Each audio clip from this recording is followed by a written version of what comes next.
Oo. Paliwanag mo kung paano gamitin yan. Yung fire extinguisher, yan mo muna ang pin niya. Alisin ang pin. Okay. Tapos, pag bubuksan mo siya, kailangan yan nakapress dito yan. Iipitin mo rito yan. Kasi nagkaano siya eh. Binuksan mo minsan eh. Nagano? Nagalaw siya, sir. Nagalaw? Oo.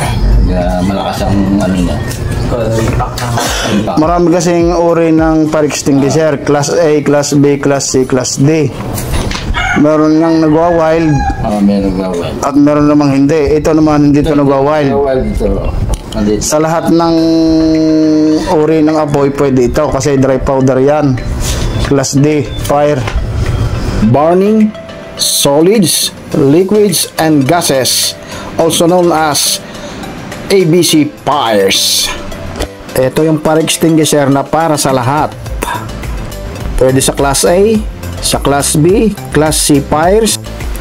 Class D fire naman ay the best way to extinguish combustible metals. Ngayon, tatandaan nyo, kapag kayo ay may fire extinguisher, ang PAS, ibig sabihin acronym na PAS, P-A-S-S,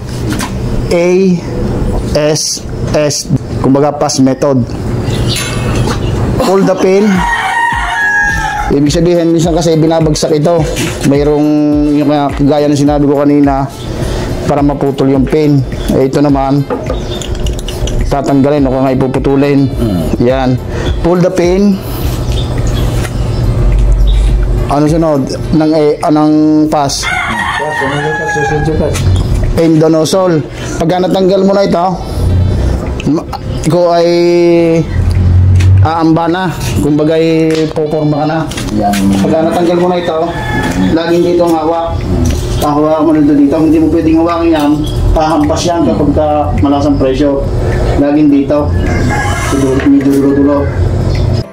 Lalo na't kapag CO2 fire extinguisher, Class B fire ay mapoprosin ang kamay mo.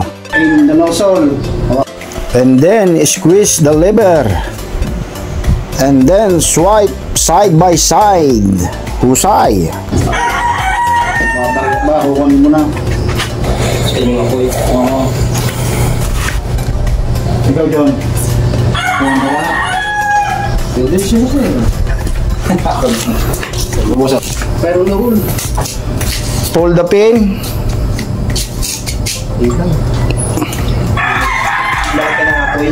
Tapos aim the nozzle.